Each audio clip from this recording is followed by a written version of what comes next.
Buenas noches. Realmente un placer estar con ustedes y compartir un rato sobre historia de la masonería. La verdad es que hay que felicitar primero a toda esta gente que antes de nosotros han logrado poner a disposición de la humanidad, ¿no? Estos medios informáticos que pueden conectarnos ahora en mis 2 horas y 20 de la mañana en Gijón con ustedes en Latinoamérica, ¿no? La verdad es que, bueno, pues hay esperanza, ¿no? Digamos, en nuestra capacidad de unir y de participar y compartir pues conocimiento, cultura e historia pues en directo a miles de kilómetros de distancia. Cuando me contactó Alejandra, cuando hablé con Juan Pablo en esa entrevista, pues es verdad que lo primero que dije es que no era masón, que no pertenezco a ninguna asociación, digamos, ligada al mundo pues asociativo, masónico o esotérico, o de los misterios en general, ¿no? Pertenezco a lo que puede llamarse la Academia Universitaria de Historia de la Masonería. Bueno, suele llamar la atención, suele llamar la atención, y es normal que llame la atención porque no es habitual. No es habitual que una persona que no pertenezca que no sea afiliado a la masonería, pues se interese y pueda hablar y ser una voz, digamos, de la historia de la masonería. Eso tiene que ver con las diferentes raíces históricas de cada país, de cada nación, de cada continente en relación a la historia en general. Si realmente nos ponemos a hacer así un balance, una visión panorámica, que es lo que vengo yo hoy digamos, a tratar y sobre todo a dar un poco de voz a los historiadores, porque hasta el momento hemos conocido la voz masónica, hemos conocido la voz antimasónica, de ahí un poco el título de esta ponencia sobre masonería, antimasonería o historiografía masónica.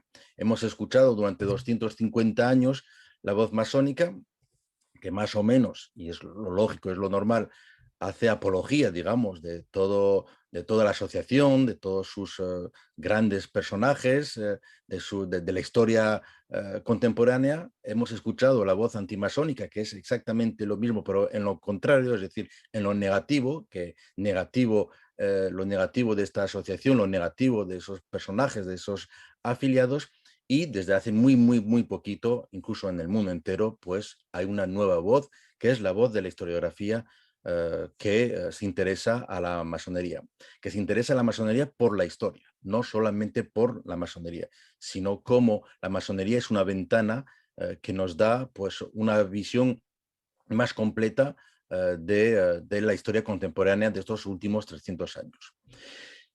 Y hay diferencias entre los países. La historiografía, por ejemplo, anglosajona, Inglaterra, Estados Unidos, o francesa, Francia, los países francófonos, o incluso la historiografía italiana o la historiografía en general latinoamericana hasta estos momentos, pues procede de la propia afiliación masónica. Es decir, son los propios masones que estudian historia, que van a las facultades y deciden además investigar pues, la historia de la asociación a la que pertenece.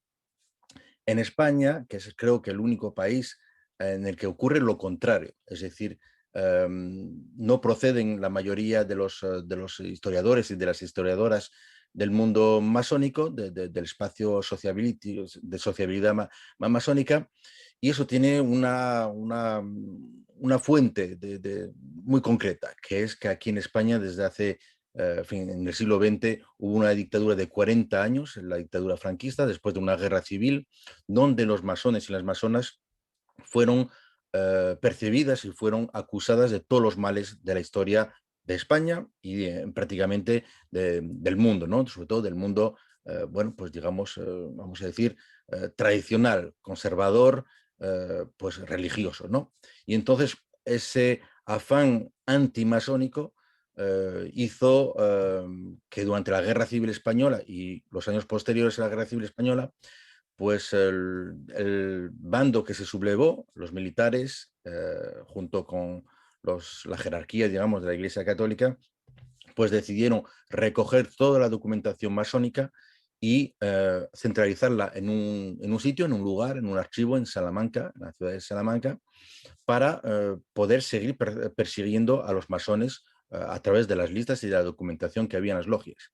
Llega la transición democrática, llega la democracia y ahí los investigadores independientes se encuentran con un archivo pues, centralizado de la masonería española, que es mucho más amplio que la masonería española, puesto que ustedes saben y lo podemos ver en esta charla, cómo hay relaciones entre varios países, entre masones y masonas de varios países, pues eso siempre ha ocurrido. Es una de las características de la masonería, ese cosmopolitismo y esa tendencia a la relación internacional, ¿no? Bueno, pues en ese archivo hemos podido entrar gente independiente y de ahí que han salido hornadas de historiadores y de historiadoras sobre la temática, cosa que en otros países donde también hubo persecución, pero no tan largo en el tiempo y sobre todo no con tanta saña, tanta violencia y tanta sin piedad como hubo aquí en España, donde realmente arrasaron completamente con la masonería y con los masones, pues en esos países, pues las logias, las obediencias, tienen su propio archivo.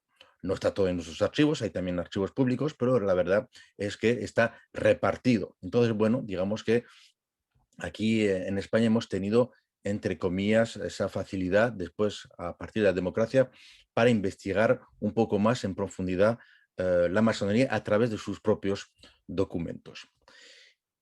Pero esto no es suficiente.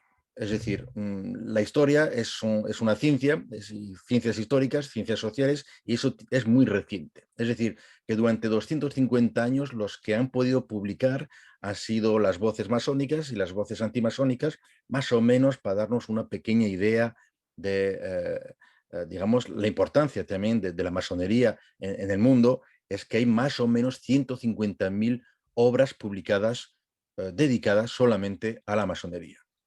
La mayor parte sin método científico y sin rigor académico. Entonces, durante 250 años ese espacio fue, digamos, ocupado, y no lo digo peyorativamente, es digamos, la tendencia natural que hemos tenido en todos los aspectos de la historia, de la historiografías, de las temáticas históricas, y es que han estado en manos de no profesionales de la historia. Y eso hace que prácticamente lo que venimos haciendo la historiografía masónica, digamos, internacional, son desde hace 50 años, hubo antes, evidentemente, pero así a grosso modo, en colectivo, en grupo, de forma colegiada incluso, pues son 50 años y casi es dedicarse a decir todo lo que es falso de esos 250 años de publicaciones anteriores, que vienen y siguen tergiversando la visión, digamos, histórica. Nos hemos encontrado que en nuestra gruta, en nuestra cueva universitaria, académica, que prácticamente nadie nos lee y nadie nos escucha, pues porque es verdad que vendemos mal, porque hay demasiadas notas a pie de página y somos demasiado puntillosos, etcétera, etcétera. No tenemos ese tono periodístico, no tenemos ese tono tampoco polémico y entonces, bueno, pues no llegamos tan fácilmente al gran público y a los grandes lectores y grandes curiosos inquietos de esta temática. Pero bueno, desde hace unos años es lo que estamos pues intentando, pues somos más de un centenar de investigadores por todo el mundo, sobre todo de historiografía más o menos pues, hispanoamericana, anglosajona, francófona, italiana, pues más de un centenar de investigadores de procedencias diversas, de procedencias vitales diversas, que tratamos este tema. Claro, el problema es que cuando se dice que no, que no, que no, que no, que no, pues un momento dado, pues eso hasta irrita al propio lector, pero bueno, es un poco nuestra misión. Nuestra misión no es el de buscar, digamos, a buenos y malos, sino a describir lo que ocurrió y lo que pasó. No va más allá. Por ejemplo, los primeros historiadores españoles, al tener que desmentir toda la propaganda antimasónica del franquismo, y había mucha, y hay mucha, y sigue habiendo todavía, sigue todavía viva, pues han sido bien acogidos por los masones y las masonas, porque por fin alguien dice la verdad, no éramos tan malos, era mentira, el complot, etcétera, etcétera, etcétera, etcétera. No éramos todos ateos, no éramos todos comunistas, no éramos todos anarquistas, no éramos todos revolucionarios, etcétera, etcétera, etcétera, etcétera. Había militares, había incluso católicos, había liberales. Bueno, pues una vez que hemos hecho eso, nosotros seguimos. Entonces también estamos desmintiendo la propia voz masónica. Entonces ya se nos ve un poco diferente cuando nos metemos en cada cual, digamos, en la comodidad del pensamiento que unos afiliados o unas personas puedan creer sobre algo en concreto, ¿no? Pero bueno, son 50 años. Desde hace unos 10 años, como ha dicho Alejandra, soy el editor junto al director de la revista Remlac, de una revista digital abierta al público y que está dedicada a Latinoamérica, ¿no? Hemos cogido la experiencia, digamos, que viene de Europa y hemos querido romper con la visión eurocentrista, pero sin caer en una visión americocentrista. En fin, hay que parar ya de esas visiones céntricas, ¿no? Y comprender, sobre todo, nos lo da para entender esta masonería que tiene unas relaciones internacionales, ¿no? Entonces, bueno, pues hemos fundado una revista que aglutina, digamos, a todo este elenco de investigadores, de estudiantes, de profesores, de historiadores ya veteranos, de historiadoras, evidentemente, que pues escriben sus conclusiones, sus estudios en la revista. A partir de ahí, pues cada uno también tiene sus publicaciones y para haceros una pequeña idea de cuál es el movimiento un poco académico sobre historia de la masonería y más de lo que yo conozco, que es de España, pues pensar que en los últimos 30 años del siglo XX hubo como unas 13 tesis doctorales y en estos primeros 20 años del siglo XXI hubo 20 tesis doctorales. Es decir, que en 50 años unas 35, 33 tesis doctorales dedicadas a la historia de la masonería, sin contar a todas las demás que integran digamos, la historia de la masonería desde el punto de vista filosófico, sociológico, psicológico, de la literatura, del arte, etcétera, etcétera, etcétera. En fin, estamos hablando de una asociación histórica. Entonces, tiene que tener ese componente y tiene que oírse ya por fin esa voz, digamos, de la voz de los historiadores y de las historiadoras de la masonería. Um, Siempre hay algunas polémicas, sobre todo en Latinoamérica, con todo lo relativo a las independencias, ¿no? Y a esos líderes y a esos procedes que, bueno, pues tienen o no orígenes masónicos, ¿no? Y entonces, claro, ahí ya el historiador es bastante puntilloso con la documentación y con las cosas que se dicen, porque no se puede seguir repitiendo lo que no es verdad y lo que no está, que no tenga una evidencia científica. Hay que entender que la voz del historiador tiene que ser una voz de lo que se puede comprobar. Después puede haber interpretaciones, pero es de lo que se puede comprobar. Y las conjeturas son conjeturas, pero eso ya no pueden acabar, digamos, siendo las conclusiones. Puede ser, tiene que estar apartado en un margen por si acaso se encuentra algo. Pero hasta ese momento de no encontrar nada, pues nosotros nos tenemos que mover en pues las evidencias, en los datos y en las experiencias de la historia. Esto nos ha llevado hace muy poquitos años, con motivo de los 300 años de la masonería, en el 2017, a publicar una colección en 5 tomos de precisamente todo este elenco de historiadores latinoamericanos, europeos, que se dedicaron a la historia de la masonería y en concreto en Latinoamérica, ¿no?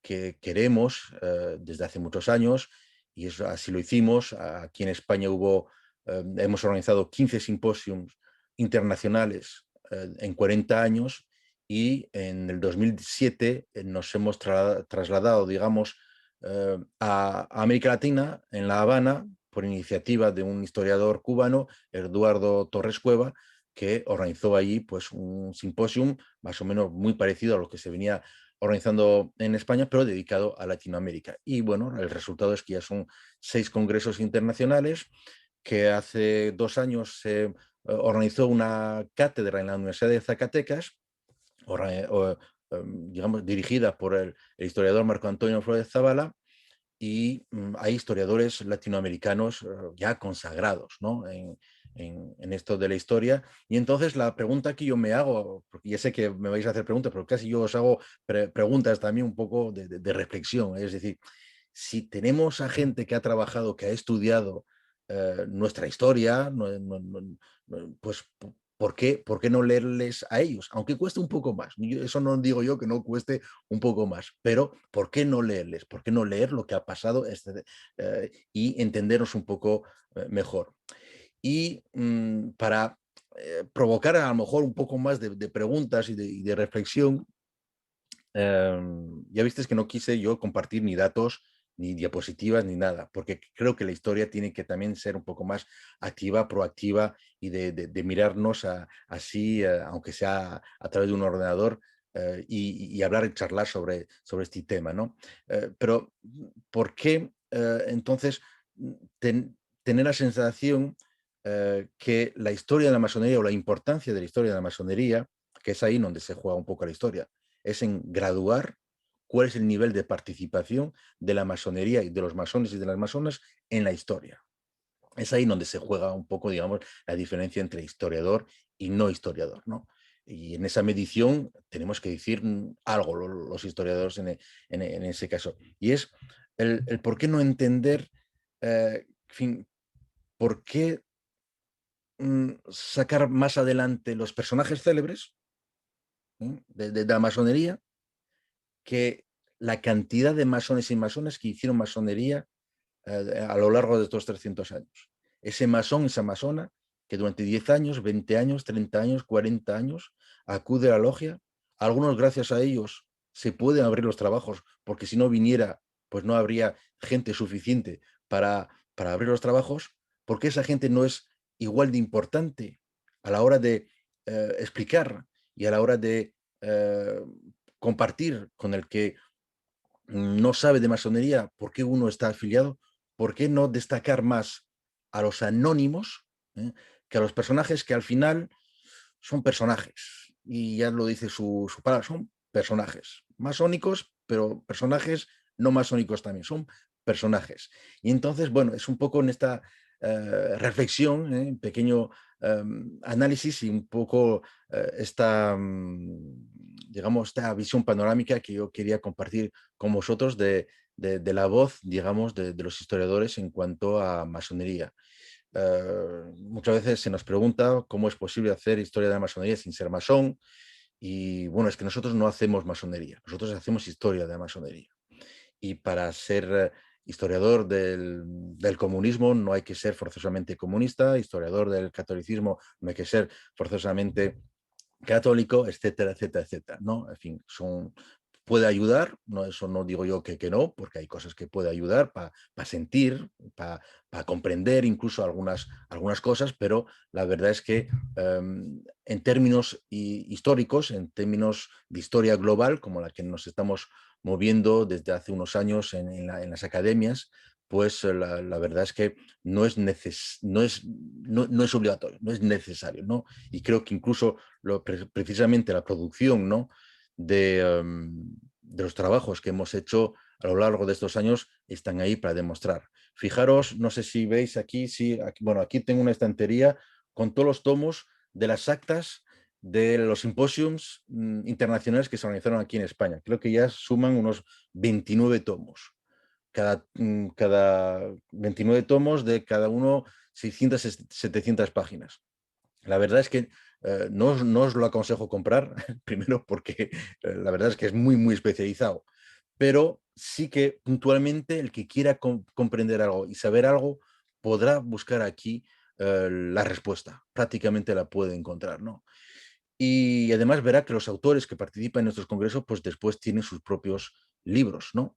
Y puede ser una buena manera de comprender un poco más el rol de la historia de la masonería, incluso siendo afiliados o no afiliados, que leer por fin y por alguna vez por lo menos, algún historiador o alguna historiadora sobre el tema. Y bueno, era un poco eh, pues eso, una introducción general a la masonería, antimasonería o historiografía masónica. La historiografía masónica lleva 50 años prácticamente en pie. Hay todavía mucho trabajo por hacer, las técnicas van avanzando, el conocimiento se amplía, se diversifica y en esa diversificación se está removiendo continuamente esa historia, ¿no? Entonces, bueno, en ese trabajo estamos dedicados pues muchas personas alrededor del mundo y sobre todo una cierta vanguardia en todo lo que es hispanoamericano, ¿no? Es decir, la historiografía hispanoamericana, pues está ahora, pues se codea con la historiografía anglosajona y francófona de tú a tú. En fin, tenemos incluso el reconocimiento de esas historiografías y al igual que nosotros lo reconocemos también y colaboramos con ellos, bueno, pues es digamos, una pequeña masonería historiográfica en la que nos adentramos varias decenas de personas para dar, pues eso, claridad, digamos, a lo que realmente ha sucedido. Pasar del mito a la historia. O digamos que pasar la historia al mito para poder hacer historia, ¿no? Es decir, esa historia que hemos repetido tantas veces de autores masónicos, de autores antimasónicos, que no tenían fuentes, que no tenían técnicas, no era por, en fin, no se les tiene que, digamos, eh, proyectar ningún tipo de negatividad en lo que hicieron, era simplemente la época. Bueno, pues ahora hay que pasar a la época del rigor académico, incluso en la historia de la masonería.